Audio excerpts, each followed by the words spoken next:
कहते हैं कि दुनिया में मन सबसे ज्यादा शक्तिशाली चीज होती है। अगर किसी चीज को तुम पूरे मन से चाह लो तो तुम उसे हासिल कर सकते हो, ये मैं नहीं कहता। ये सभी महापुरुषों का कहना है। लेकिन अगर ये सत्य है, ये सच है, तो जो हम अपने मन से चाहते हैं वो हमें हासिल क्यों नहीं होता है? भाई, कोई भी इंसान अपने मन में दुख तो नहीं चाहेगा, लेकिन वो रहता तो दुखी है। हर इंसान अपने मन से तो कामयाब होना चाहता है, खूब पैसा कमाना चाहता है, लेकिन फिर भी वो कामयाब नहीं होता। भला ऐसा दुनिया में कौन इंसान होगा जो अपने मन में ये चाहेगा कि मैं नाकामयाब रहा हूं या मैं पैसा ना कमाऊं? सोचने की बात है तो इसमें दो चीजें निकलकर सामने आती हैं।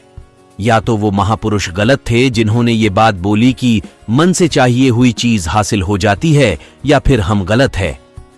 आज की कहानी जो मैं आपको सुनाने वाला हूं, उसमें आपको एक ऐसा मंत्र मिलेगा। उसे समझने के बाद आपको एक ऐसा मंत्र पता चलेगा जिससे आप ये समझ पाएंगे कि अपने मन से कोई भी चीज कैसे करवाई जाती है, मन में किसी भी बात का बीज कैसे बोया जाता है।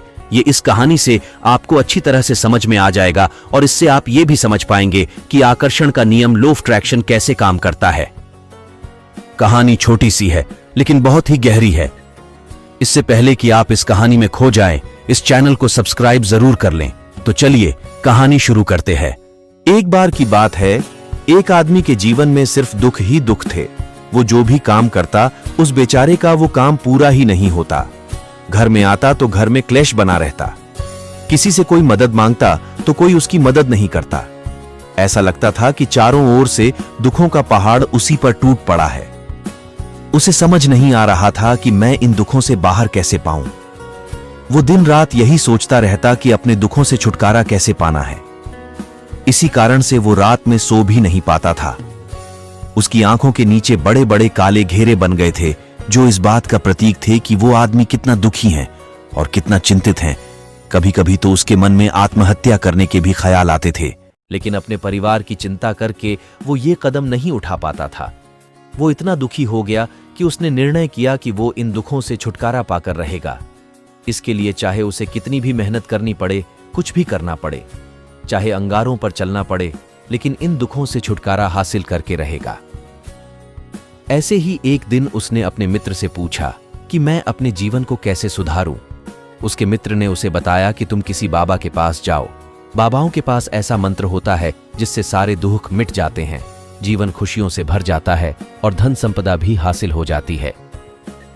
तुम किसी ऐसे बाबा को ढूंढ लो, बस तुम्हारा काम बन जाएगा। उस आदमी के मन में यह बात पूरी तरह से पक्की बैठ गई कि कोई बाबा ही मेरा दुख दूर कर सकता है। और जब उसे किसी भी बाबा के बारे में पता चलता तो वो उस बाबा के पास पहुंच जाता।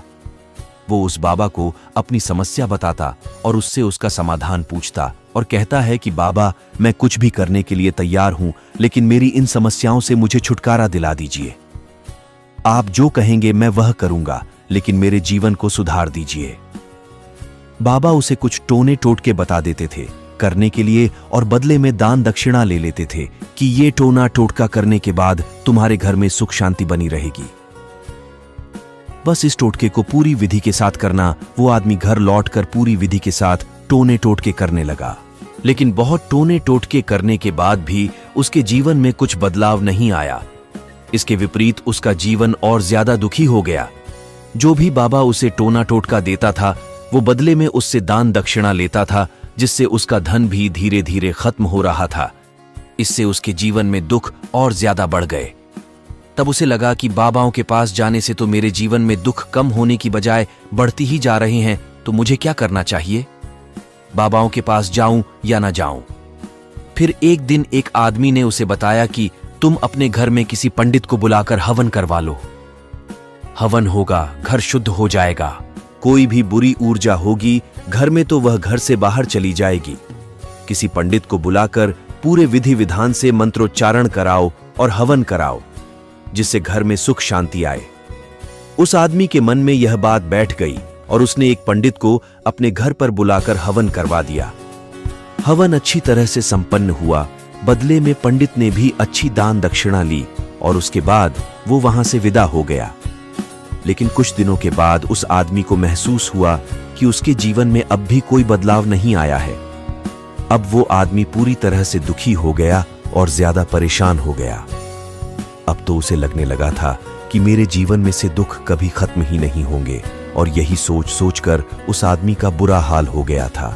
फिर एक दिन उसे अपने मित्र से एक ऐसे बाबा के बारे में पता चला जो समाधान बताने के लिए कोई दान दक्षिणा नहीं लेता था। उस आदमी को लगा कि ये बाबा दूसरे बाबाओं की तरह नहीं हो सकता, क्योंकि यह दान दक्षिणा तो लेता ही नहीं, और अगर दान दक्षिणा नहीं लेता तो ये सच में कोई सिद्ध बाबा होगा। और यही सोचकर वो उस बाबा के पास पहुंच जाता है। जब वो आदमी वहां पर पहुंचता है तो वो बाबा ध्यान में बैठे हुए थे। ये देखकर वो आदमी वहीं पर चुपचाप बैठकर ध्यान से बाहर आने का उनका इंतजार करने लगा। थोड़ी देर बाद बाबा ने आंखें खोली तो सामने एक दुखी और परेशान युवक को बैठे देखा। वो उसकी आंखों के नीचे काले घेरे देखते ही समझ गया कि ये आदमी अपने जीवन से कितना परेशान है। उसे संबोधित करते हुए बाबा ने पूछा कि बच्चा, क्या चाहते हो? बाबा के पास क्या लेने आए हो? उस आदमी ने कहा कि बाबा, मैं अपने जीवन से बहुत परेशान हूं। मैंने इन दुखों को दूर करने के लिए बहुत सारे रास्ते अपनाए, हर वो तरकीब करके देखी जो किसी बाबा ने मुझे बताई, हर वो काम किया जो किसी भी इंसान ने मुझसे करने को कहा, लेकिन मेरे जीवन में दुखों में कोई कमी नहीं आई। बाबा, इसके विपरीत मेरे जीवन में दुखों में बढ़ोतरी हो गई। मुझे समझ नहीं आ रहा है कि मैं क्या करूं। कभी कभी तो मैं आत्महत्या करने की सोचता हूं, लेकिन अपने परिवार की सोचकर मैं ये कदम नहीं उठा पाता। मैंने आपके बारे में बहुत सुना है बाबा, और मैं बहुत उम्मीद के साथ आपके पास आया हूं। कृपया करके मुझे कोई ऐसा मार्ग बताएं जिससे मुझे अपने दुखों से छुटकारा मिल जाए। मैं अपने दुखों से छुटकारा पाने के लिए कुछ भी करने को तैयार हूं। आप मुझे कोई भी रास्ता बताएं, चाहे वो रास्ता कितना भी कठिन क्यों ना हो, मैं उसको पार करके रहूंगा। बाबा ने महसूस किया कि आदमी तो सच में बहुत परेशान है। बाबा ने उसकी बात सुनकर कहा कि बच्चा, दुखों को दूर करने के लिए मंत्र ऐसे ही नहीं मिलते। मंत्र पाने के लिए कुछ करना पड़ता है। तुम कुछ कर सकते हो। ये सुनकर पहले तो उस आदमी ने सोचा कि ये बाबा भी मुझसे दान दक्षिणा ही मांगेंगे, लेकिन और कोई रास्ता ना पाकर उस आदमी ने कहा कि बाबा, आपको जितनी भी दान दक्षिणा चाहिए मैं देने के लिए तैयार हूं, लेकिन आपका मंत्र सच्चा होना चाहिए, वो पूरा होना चाहिए, उसका फल मुझे मिलना चाहिए। उसके बाद मैं आपको जो भी दान दक्षिणा लेना चाहते हो वो दे दूंगा। बाबा ने कहा कि दान दक्षिणा तो बहुत छोटी सी चीज है, मुझे वो नहीं चाहिए। इस पर वो आदमी सोच विचार करके बोला, तो बाबा, मैं अंगारों पर भी चलने के लिए तैयार हूं, आप मुझे बस आज्ञा दीजिए। बाबा ने कहा कि अंगारों पर चलने वाली छोटी चीज मैं तुमसे नहीं कराने वाला। मैं जो तुमसे कराने वाला हूं वो बहुत कठिन मंत्र है, उसे पूरा कर पाओगे। उसने कहा कि बाबा, आप मुझे बताइए तो सही, मुझे करना क्या होगा? मैं कुछ भी करने को तैयार हूं। इस पर बाबा ने उसे कहा कि यहां से जब तुम अपने घर जाओ तो रास्ते में अपने मन में यह दोहराते जाना कि मैं सुखी हूं, मैं सुखी हूं, मैं सुखी हूं। बार बार अपने मन में यही दोहराना, और याद रहे जुबान पर यह नहीं आना चाहिए, यह सिर्फ मन में दोहराना है। यह सुनकर वो आदमी बोला, बाबा, बस इतनी सी बात, ये तो मैं चुटकी बजाकर कर लूंगा, लेकिन इससे होगा क्या? बाबा बोले कि इस मंत्र को करके देखो। वैसे भी तुमने इतने बाबाओं के मंत्र किए हैं, तो इस मंत्र को भी करके देख लो। उस आदमी ने सोचा कि बाबा कुछ दान दक्षिणा तो ले नहीं रहे, और छोटा सा मंत्र है, इसे तो मैं कर ही लूंगा। वो बोला, ठीक है बाबा, मैं ये मंत्र जरूर करूंगा। वो आदमी ये कहकर वहां से उठकर चलने लगा, लेकिन जैसे ही वो चलने लगा, पीछे से बाबा ने बोला कि बच्चा, एक बात याद रखना, जब तुम ये मंत्र अपने मन में दोहराओ तो तुम्हारे मन में बंदर के विचार नहीं आने चाहिए, बंदर का ख्याल भी नहीं आना चाहिए, तो तभी ये मंत्र सिद्ध होगा। वो आदमी बोला, मुझे तो आज तक बंदर का कोई विचार नहीं आया, तो अब क्यों आएगा? आप चिंता मत करिए बाबा, मैं बस मन में यही दोहराऊंगा कि मैं सुखी हूं, मैं सुखी हूं। इसके अलावा बंदर का कोई विचार मेरे मन में नहीं आएगा। ये कहकर वो आदमी वहां से चल दिया। वो अपने मन में मैं सुखी हूं, मैं सुखी हूं, ये दोहराता हुआ थोड़ी दूर ही चला था कि उसके मन में अचानक बंदर का ख्याल आ गया। बंदर का ख्याल एक बार आया और चला भी गया, लेकिन उस आदमी ने सोचा कि आज तक तो मुझे बंदर का कोई विचार नहीं आया, ये आज बंदर का विचार क्यों आ गया? और ऐसे करके उसने उस बंदर के विचार को पकड़ लिया। वो ये भूल गया कि मुझे क्या मंत्र दोहराना है, और वो बंदर के बारे में सोचने लगा। जब थोड़ी देर बाद उसे फिर से होश आया तो वो फिर से अपना वही मंत्र दोहराने लगा जो बाबा ने उसे बताया था, मैं सुखी हूं, मैं सुखी हूं। लेकिन अचानक से उसे सामने एक बंदर दिखाई दिया और ये देखकर उसके मन में फिर से बंदर का विचार उठ गया और वो अपने अंदर से इस विचार को बाहर फेंकना चाहता था। वो चाहता था कि मेरे अंदर किसी भी तरह बंदर का विचार ना आए, लेकिन उसे तो सामने बंदर ही दिखाई दे गया। ऐसे ही जद्दोजहद करते करते वो घर पे पहुंचा और घर पे पहुंचने के बाद अपनी पत्नी को कहा कि ये बंदरिया मुझे खाने में बंदर परोस दो। और जब उसे एहसास हुआ कि उसने क्या बोल दिया तो वो अपने बाल नोचने लगा। वो दीवारों में सर मारने लगा कि आज तक मुझे बंदर का कोई विचार नहीं आया और आज मुझे ये क्या हो गया है कि मुझे हर जगह बंदर ही बंदर नजर आ रहे हैं। ये कैसी माया है, यही सोच सोच कर वो आदमी रात भर सो नहीं पाया। रात भर करवटें बदलता रहा और सुबह उठकर सीधे उसी बाबा के पास पहुंच गया और उसके चरणों में गिरकर कहा कि बाबा, पता नहीं क्या चमत्कार हो रहा है। आज तक मुझे बंदर का कोई विचार नहीं आया, लेकिन कल से जब से आपने मुझसे कहा कि बंदर का विचार नहीं आना चाहिए, तब से मुझे हर जगह बंदर ही बंदर नजर आ रहे हैं। उस आदमी ने कहा कि बाबा, मुझे तो आपके पीछे पेड़ पर बैठा हुआ बंदर भी केले खाता हुआ दिखाई दे रहा है। ये हो क्या रहा है बाबा? ये सुनकर बाबा हंसने लगे। बच्चा, मन का जाल एक ऐसा जाल है जिसे समझ पाना इतना आसान नहीं है। बंदर तो तुम्हारे रास्ते में पहले भी आते थे।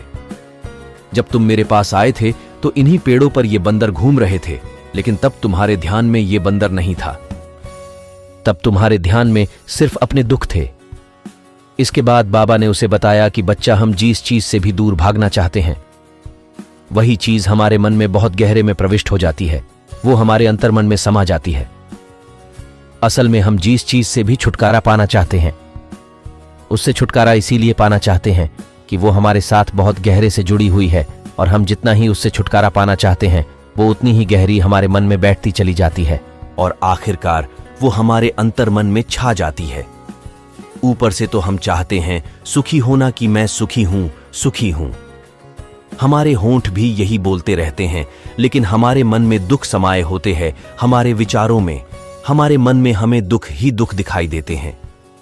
इसीलिए अपनी जुबान से बार बार ये बोलने से कि मैं सुखी हूं, मैं सुखी हूं, हम सुखी नहीं होंगे जब तक यह मंत्र हमारे अंतर्मन में प्रविष्ट नहीं होगा। इस पर उस आदमी ने पूछा कि बाबा, लेकिन यह मंत्र हमारे अंतर्मन में प्रविष्ट कैसे होगा? यह सुनकर बाबा ने कहा कि बच्चा, अपने दुखों से लड़ना बंद कर दो।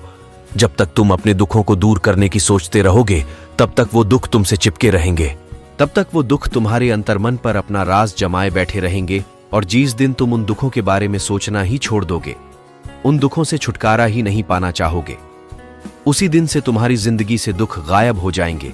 क्योंकि किसी भी चीज से छुटकारा पाने के लिए हमें उस चीज के बारे में सोचना पड़ता है और हम जितना ही उस चीज के बारे में सोचते हैं वो उतनी ही गहरी हमारे मन में प्रविष्ट होती चली जाती है। हम अधिकतर समय दुखों के बारे में ही सोचते हैं। हम यही सोचते हैं कि हमारे जीवन में दुख है और हमें इससे छुटकारा पाना है। इसी वजह से बार बार सोचने से वो दुख हमारे अंतर्मन में प्रविष्ट हो जाते हैं और हमें एहसास भी नहीं होता। इसीलिए अगर तुम दुखों से छुटकारा पाना चाहते हो तो दुखों से छुटकारा पाने के बारे में सोचना छोड़ दो, तुम्हें दुखों से छुटकारा मिल जाएगा। अक्सर आदमी धूम्रपान छोड़ना चाहता है, शराब छोड़ना चाहता है, सुबह अपने आप से ये वादा करता है कि मैं कोई भी गलत काम नहीं करूंगा, लेकिन शाम को जब लौटता है तो नशे में चूर होकर लौटता है। ऐसा क्यों होता है कि जो हम सोच रहे हैं वो पूरा कर ही नहीं पा रहे हैं? असल में हम उस चीज को बहुत ज्यादा तवज्जो दे रहे हैं, उस चीज को बहुत ज्यादा अहमियत दे रहे हैं। जब भी हम उस चीज को छोड़ने के बारे में सोचते हैं तो हम उसकी इंपॉर्टेंस यानी कि विशेषता और ज्यादा बढ़ा देते हैं। हमारा मन उस चीज के बारे में जितना ज्यादा सोचेगा, शराब या धूम्रपान छोड़ने के बारे में जितना ज्यादा सोचेगा, हमारा मन उतना ही उस चीज के पीछे ज्यादा भागेगा। हमें उस चीज से लड़ना नहीं है, बल्कि बिना सोचे गुजर जाना है। और अगर इस मंत्र को हम समझ लेते हैं तो हम अपने जीवन में जो भी पाना चाहते हैं उससे अपने अंतर्मन में डाल सकते हैं। और एक बार वह लक्ष्य हमारे अंतर्मन में बैठ जाता है तो फिर सफलता पाने में कोई समस्या नहीं आती, कोई दिक्कत नहीं आती। तो दोस्तों, कैसी लगी आपको ये कहानी कमेंट सेक्शन में जरूर बताएं और अच्छी लगी तो इस चैनल को सब्सक्राइब करना न भूले। तो मिलते हैं अगली कहानी में, तब तक के लिए अपना ख्याल रखें।